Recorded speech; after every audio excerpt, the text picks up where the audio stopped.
Cinderella परी का जादुई लहंगा। संजू और आनंद अपना जीवन खुशी से काट रहे थे। उनकी एक बेटी थी जिसका नाम था माला।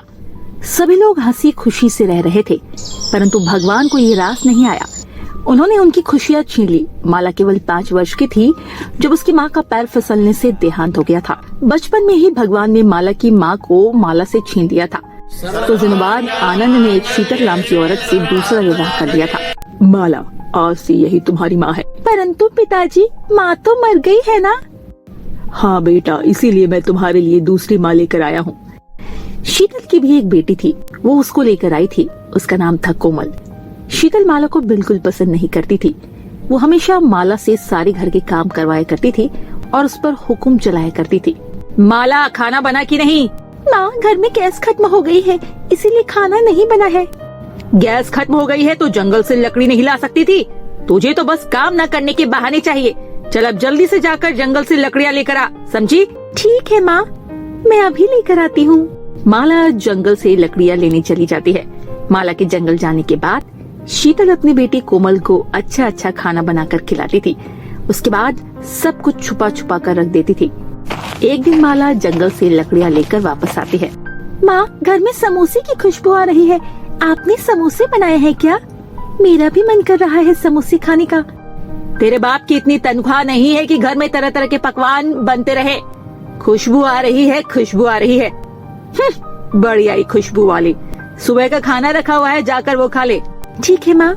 माला बहुत दुखी होती है और मन ही मन सोचती है, माँ मुझे बिना बात के ही डांटती रहती है और कुछ न कुछ सुनाती रहती है। अगर आज मेरी माँ जिंदा होती तो क्या वो मुझसे ऐसा कहती? वो कुछ भी करती, परंतु वो मुझे समोसे बनाकर खिलाती। इसी तरह शीतल माला पर अत्याचार करती रहती। ऐसे ही करते सालों बीत जाते हैं। दोनों बहनें बड़ी हो जाती है। एक दिन आनंद शीतल से कहता है, शीतल, मैंने एक लड़का देखा है, बहुत अच्छा लड़का है, घर बार भी अच्छा है, क्यों ना हम माला की शादी कर दे, खुश रहेगी। देखो जी, लड़का अपनी बराबरी का ही देखो। जितना अच्छा लड़का देखोगे उतना ही दहेज भी देना पड़ेगा।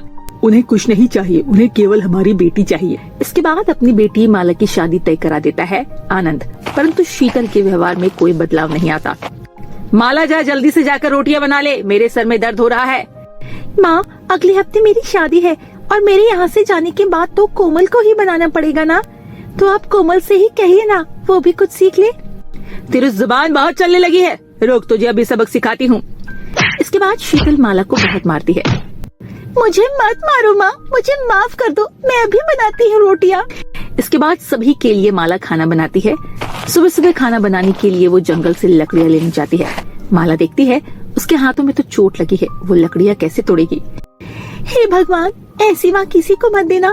काश आज मेरी माँ जिंदा होती तो शादी से कुछ दिन पहले वो मुझे मारकर लकड़ियाँ लेने को नहीं भेजती। मेरी तो किस्मत ही फूटी है। रोते रोते माला थोड़ा आगे बढ़ती है। उससे पेड़ के पास ढेर सारी लकड़ियाँ दिखाई देती है। चलो अच्छा हुआ, आज लकड़ियाँ तोड़नी नहीं पड़ेगी, वैसे भी मेरे हाथों में चोट लगी है। माला उठाने के लिए आगे बढ़ती है, तभी उसे एक लहंगा दिखाई देता है। अरे ये तो लहंगा है, परंतु इस जंगल में लहंगा कौन छोड़ सकता है? अरे ये तो जंगल में पड़े पड़े गंदा भी हो गया है। एक काम करती हूँ, मैं उसे उठा लेती हूँ। इसके बाद माला लहंगा उठाकर लकड़ियों के साथ घर ले आती है। अरे बाप, क्या तू लकड़ियों के साथ साथ फटे पुराने कपड़े लेकर आने लगी है? माँ, पता नहीं, ये लहंगा मुझे जंगल से मिला है। ये फटा हुआ लहंगा नहीं है, ये बस थोड़ा गंदा हो गया है, मैं इसे साफ कर लूंगी। हाँ ठीक है, तू इसे धोकर साफ कर ले, कम से कम तेरी शादी में कपड़े तो नहीं लेने होंगे मुझे। इतनी देर में वहाँ पर कोमल आ जाती है। माँ, अरे वाह, आज तो महारानी को जंगल से एक लहंगा मिल गया है। अच्छा ही है, अब ये अपनी शादी में ये लहंगा ही पहन लेगी, हमें दिलवाने की जरूरत नहीं पड़ेगी। अब ये मिस इंडिया बनेगी। अच्छा माला, तुझे तेरी शादी के लिए लहंगा तो मिल गया है, तो इसे ही पहन लेना अपनी शादी में। शादी का समय आ गया था। शीतल, मैं सोच रहा था माला की शादी धूमधाम से हो। अरे पागल हो गए हो क्या? जब लड़के वालों ने कहा है कि वो दहेज नहीं लेंगे तो क्यों फालतू का बखेड़ा खड़ा करना चाहते हो? मैं तो कहती हूँ माला को 2 जोड़े कपड़े में विदा कर दो। हमारा भी बुढ़ापा है और अभी तो हमें कोमल की भी शादी करनी है। शीतल इतना कहकर वहाँ से चली जाती है। शीतल माला के पास जाकर कहती है, अच्छे घर में जा रही है तू, चल जल्दी से जाकर तैयार हो जा, बारात आने वाली है। और हाँ, वही लहंगा पहन लेना, जो तू जंगल से लेकर आई थी, बाकी तो तेरे ससुराल वाले तुझे देंगे ही।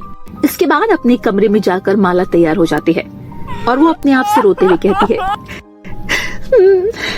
माँ अगर आप जिंदा होती तो क्या मैं शादी के दिन ये पुराना लहंगा पहनती। इसके बाद माला रोते रोते अपने आप को शीशे में देखने लगती है। वो देखती है उसका लहंगा तो बहुत चमक रहा है और वो बहुत सुंदर भी लग रही है। अरे ये मेरा लहंगा इतना सुंदर कैसे लग रहा है, लहंगे के साथ साथ अगर मेरे पास गहने भी होते तो कितना अच्छा होता। माला के इतना कहते ही उसके ऊपर गहने प्रकट हो जाते हैं। मानो ये सब देखकर माला हैरान हो जाती है। सोचती है, हे भगवान, कहीं मैं सपना तो नहीं देख रही हूँ। परंतु वो जानती थी ये सब हकीकत है। माला समझ चुकी थी ये कोई मामूली लहंगा नहीं है, वो एक जादुई लहंगा है। माला का लहंगा देखकर सभी लोग बहुत खुश हुए और उसके पिता आनंद भी बहुत खुश होते हैं। वो सोचता है ये सब शीतल ने किया है। शीतल, तुमने ये बहुत अच्छा किया जो तुमने माला को इतना सुंदर लहंगा दिलाया। आज मुझे विश्वास हो गया, तुमने मेरी बेटी को अपनी बेटी की तरह ही माना। ये दोनों माँ बेटी मन ही मन हंस रहे होते हैं। सभी लोगों को पुराना सा लहंगा अच्छा लग रहा है। लगता है सब पागल हो गए हैं। माला की विदाई हो जाती है। वो अपने ससुराल भी पहुँच जाती है। वहाँ 1 साल बीत जाने के बाद कोमल के लिए भी लड़के देखने के लिए आते हैं। शादी वाले दिन कोमल के ससुराल वाले ने दहेज की मांग की। कोमल के पिता अपनी समधी के आगे अपनी पगड़ी रखते हुए कहते हैं, समधी जी, हमने आपको अपना सब कुछ दे दिया है, अब हमारे पास इसके अलावा कुछ नहीं है। अरे देखिए भाई साहब, हम कुछ नहीं जानते, हमें बस 5 लाख कैश और कुछ सोना और एक गाड़ी चाहिए, नहीं तो हम भारत वापस लेकर जा रहे हैं। नहीं समधी जी, ऐसा मत करिए, हमारी पूरी गांव में बदनामी हो जाएगी। माला ने उस दिन वो जादुई लहंगा पहन रखा था। माला अपने पिता से कहती है, पिताजी, आपको अपनी पगड़ी यहाँ पर रखने की कोई जरूरत नहीं है। आप लड़के वालों की सभी मांग पूरी कर दीजिए, मैं अभी आपको बता देती हूँ। इसके बाद माला कमरे में जाती है। माला जादुई लहंगे से कहती है, आज मेरी बहन की शादी है, लड़के वालों की सभी मांग पूरी कर दो। माला के इतना कहते ही वो जादुई लहंगा वहाँ पर रुपए, हीरे मोती और एक गाड़ी प्रकट कर देता है। ये लीजिए पापा, ये आप लड़के वालों को दे दीजिए और उनका मुंह बंद कर दीजिए। बेटी, तुम कितनी अच्छी हो, मैंने तुम्हारे ऊपर कितने अत्याचार की, परंतु फिर भी आज तुम मेरी मदद कर रही हो। माँ, एक बार फिर से मुझे बेटी कह दीजिए, मुझे बहुत अच्छा लग रहा है आपके मुँह से ये बेटी शब्द सुनकर। बेटी, मुझे माफ कर दो, मुझे समझ नहीं आ रहा है मैं अपने पापों का प्रायश्चित कैसे करूं। हाँ, मैं समझ गई हूँ, आप अब बदल गई हैं।